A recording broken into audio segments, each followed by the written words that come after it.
1902 मसूरी में पहली बार एक लग्जरी होटल को ओपन किया गया और उसका नाम रखा गया द सवॉय। पर इस होटल के ओपन होने के सिर्फ 9 साल बाद यहाँ कुछ ऐसा हुआ जिसने इस होटल की रेपुटेशन को हमेशा हमेशा के लिए बदल दिया और पूरे ब्रिटिश इंडिया को चौंका के रख दिया। ये कहानी एक ऐसे हाई प्रोफाइल और ट्विस्टेड केस की है जो किसी मूवी से कम नहीं है। इसमें मर्डर, सस्पेंस, मिस्ट्री और इवन सुपरनैचुरल हर एक एलिमेंट इन्वॉल्व है। ये कहानी है फ्रांसिस कार्नेट ऑर्म की, the murder by remote control.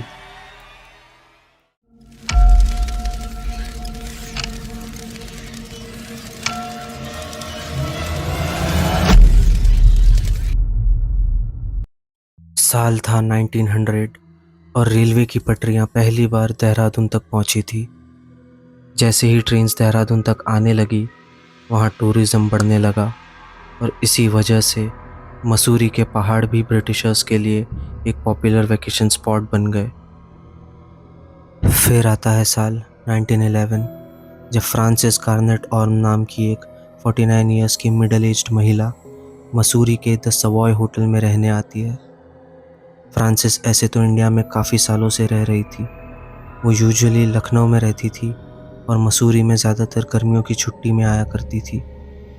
Francis originally England के यॉर्कशायर काउंटी से एक रिस्पेक्टेड और वेल्दी फैमिली से थी, पर उनकी लाइफ ट्रेजेडी से भरी हुई थी।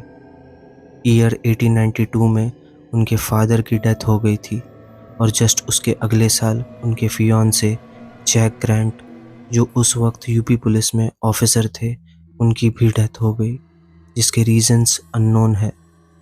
कहा जाता है कि फ्रांसिस इंडिया में अपने फियांसे से शादी करने आई थी, पर उनके साथ ये दुखद घटना हो गई।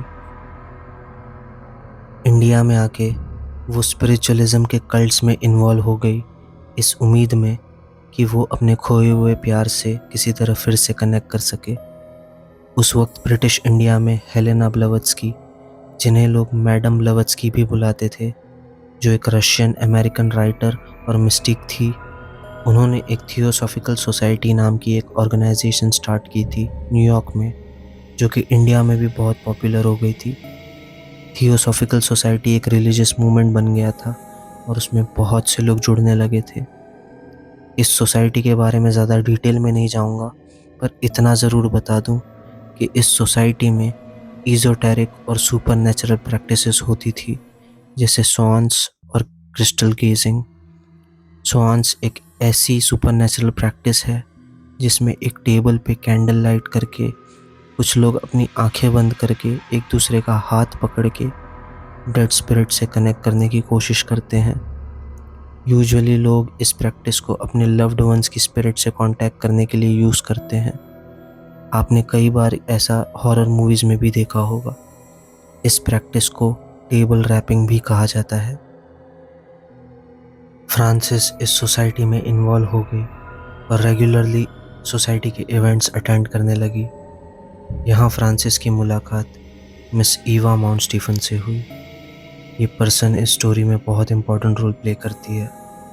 ईवा माउंट स्टीफन भी एक फेलो स्पिरिचुअलिस्ट थी जो स्वान्स और क्रिस्टल गेजिंग जैसी प्रैक्टिसेस में स्पेशलाइजेशन रखती थी। धीरे धीरे फ्रांसिस और ईवा बहुत अच्छे दोस्त बन गए, इतने अच्छे कि एक साथ रहने लगे और ट्रैवल करने लगे।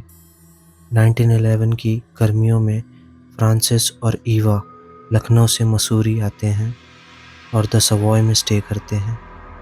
फिर जैसे जैसे गर्मी का मौसम ख़त्म होने वाला होता है, उन दोनों ने सर्दियां झांसी में बिताने का फ़ैसला किया होता है, पर उसके लिए उन्हें लखनऊ जाकर पैकिंग करनी होगी, क्योंकि उनका सामान लखनऊ में एक रेंटेड घर के अंदर होता है। फ्रांसिस और ईवा डिसाइड करते हैं कि ईवा वापस जाके लखनऊ में सारी पैकिंग करेगी और फ्रांसिस कुछ दिन और सवॉय में रहने का डिसाइड करती है।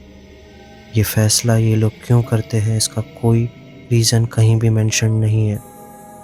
12 सितंबर को ईवा लखनऊ वापस चली जाती है और कुछ दिन बाद 19 सितंबर की सुबह फ्रांसिस कार्नेट ऑर्म अपने रूम में मरी हुई पाई जाती है। होटल स्टाफ के द्वारा पुलिस आती है और जब पूरे रूम को इन्वेस्टिगेट करती है और होटल स्टाफ से बात करती है, तब उन्हें पता लगता है कि फ्रांसिस की जब डेथ हुई थी तब उनके रूम का दरवाज़ा अंदर से लॉक था। उनकी बॉडी बेड पे थी और उनके बाजू में एक एम्प्टी ग्लास रखा हुआ था। जब उनकी बॉडी की ऑटोप्सी हुई तब पता लगा कि उनकी मौत पॉइजनिंग से हुई थी, वो भी प्रूसिक एसिड से, जिसे हाइड्रोजन साइनाइड भी कहा जाता है। ये एक ऐसा केमिकल पॉइजन होता है जिसे कंज्यूम करने से इंसान बहुत ही एगनाइजिंग पेन में मरता है। इस वजह से पुलिस ने इसे सुसाइड डिक्लेयर नहीं किया, क्योंकि कोई इतनी दर्दनाक तरीके से आत्महत्या क्यों ही करेगा। शुरुआती इन्वेस्टिगेशन में ये पता चला कि फ्रांसिस को इंडाइजेशन की प्रॉब्लम थी हमेशा से, और वो टाइम टू टाइम उसके लिए मेडिसिन्स लिया करती थी। उनके बॉडी के बाजू में जो एम्प्टी ग्लास था वो सोडियम बाइकार्बोनेट का था, जो फ्रांसिस रेगुलरली लिया करती थी अपने इंडाइजेशन के लिए। पुलिस को शुरुआत में ये लगा कि फ्रांसिस को किसी ने पॉइजन किया है उनके मेडिसिन के ग्लास में प्रूसिक एसिड मिक्स करके। कुछ वीक्स बाद ही पुलिस ने ईवा माउंट स्टीफन को अरेस्ट कर लिया। जैसे जैसे इन्वेस्टिगेशन प्रोसीड होती गई, बहुत सारे लोग शक के घेरे में आने लगे। ईवा के खिलाफ पुलिस को कोई स्ट्रॉन्ग एविडेंस नहीं मिल पा रहा था, क्योंकि मर्डर के दिन ईवा मसूरी और सवाई में थी ही नहीं। वो उस वक्त लखनऊ से झांसी जा चुकी थी। फ्रांसिस की फैमिली वालों ने ईवा को अक्यूज़ किया, ये कहते हुए क्योंकि ईवा एक स्पिरिचुअलिस्ट है, उन्होंने फ्रांसिस के ऊपर कोई जादू वगैरह किया था, इसलिए उनके स्पिरिचुअल मैनिपुलेशन और एक सिनिस्टर इन्फ्लुएंस की ताकत से उन्होंने वहाँ बिना खुद मौजूद रहे हुए भी फ्रांसिस से विलिंगली पॉइजन कंज्यूम करवा लिया। और कोर्ट में एक्चुअली इस रीजनिंग की वजह से भी बहुत लंबा डिस्कशन किया गया, जिसकी वजह से इस केस को मीडिया में मर्डर बाय रिमोट कंट्रोल के नाम से पब्लिश किया गया। ये केस ब्रिटिश इंडिया में उस वक्त इतना ज़्यादा पॉपुलर हो गया कि हर न्यूज़पेपर में सिर्फ इसी केस के चर्चे थे। ईवा पे ये भी आरोप था कि सिंस फ्रांसिस एक वेल्दी फैमिली से आती हैं, ईवा को उनकी वेल्थ चाहिए थी। इवेंचुअली ईवा को छोड़ दिया गया क्योंकि उनके खिलाफ कोई एविडेंस नहीं मिल पाया। कई और लोगों को भी इन्वेस्टिगेट किया गया, जैसे फ्रांसिस के पर्सनल डॉक्टर आर्थर बैनर्जी, जिनके पास उनकी मेडिसिन्स का एक्सेस था, और एथल ग्रेस, जो होटल सवॉय में फ्रांसिस की कंपेनियन थी। किसी के खिलाफ कोई खास एविडेंस नहीं मिल पाया। और इंटरेस्टिंग बात यह है कि इस केस में सिर्फ फ्रांसिस ही नहीं थी जिनका मर्डर हुआ। कुछ आर्टिकल्स की माने तो वो डॉक्टर जिन्होंने फ्रांसिस की बॉडी की ऑटोप्सी की थी, कुछ हफ्तों बाद उनका भी पॉइजनिंग से मर्डर हुआ। और फ्रांसिस और ईवा के एक म्यूचुअल फ्रेंड थे, चार्ल्स जैक्सन, जो एक आर्टिस्ट थे। फ्रांसिस की मौत के 2 महीने बाद उनकी भी डेथ हो जाती है। शुरुआत में ये डिक्लेयर किया जाता है कि उनकी डेथ कॉलेरा से हुई थी, और उनकी मौत के कुछ महीने बाद उनकी बॉडी को फिर से एक्सह्यूम किया जाता है, मतलब कि उनकी बॉडी को ग्रेव से बाहर निकाला जाता है। और इस इन्वेस्टिगेशन के पीछे पुलिस के द्वारा भी कभी कोई रीज़न नहीं दिया गया। जब चार्ल्स की बॉडी को ग्रेव से निकाला गया और उन पे ऑटोप्सी की गई, तब पता चला उनकी मौत कॉलेरा से नहीं बल्कि आर्सेनिक पॉइजनिंग से हुई थी। पर क्या ये सारे मर्डर्स कनेक्टेड थे फ्रांसिस के मर्डर से?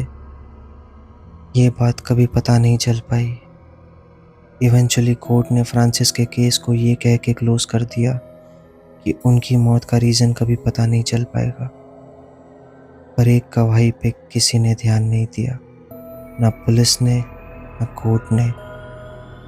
द सवॉय होटल की एक स्टाफ मेंबर, जिसने फ्रांसिस के रूम का दरवाज़ा तोड़ा और फ्रांसिस को मरा हुआ सबसे पहले देखा, उस स्टाफ मेंबर ने पुलिस को ये बताया था कि जैसे ही वो दरवाज़ा तोड़ के अंदर घुसी, उसे एक शैडोई फिगर खिड़की से एस्केप होता हुआ दिखा।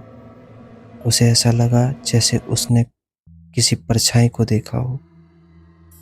पुलिस ने ना इस गवाही पर कोई फर्दर इन्वेस्टिगेशन की और ना ही कोर्ट में इस बारे में कभी कोई चर्चा हुई। इस केस से इंस्पायर होके अगाथा क्रिस्टी, जो एक जानी-मानी राइटर हैं, उन्होंने अपनी पहली नॉवल पब्लिश की, the mysterious affair at Styles. इस केस के बाद द सवॉय होटल में बहुत सारे पैरानॉर्मल इंसिडेंट्स रिपोर्ट होने लगे। होटल स्टाफ और गेस्ट कई लोगों ने रिपोर्ट किया कि उन्हें उस होटल के कॉरिडोर्स और हॉलवेज में एक औरत नज़र आती है। क्या फ्रांसिस अभी वहाँ है? फ्रांसिस की लाइफ हमेशा तकलीफ में गुजरी और उनका मर्डर भी बहुत दर्दनाक तरीके से किया गया और उनका कातिल कभी नहीं पकड़ा गया। शायद वो इसलिए आज भी द सवॉय होटल के कॉरिडोर्स में अपने इंसाफ का इंतज़ार कर रही है।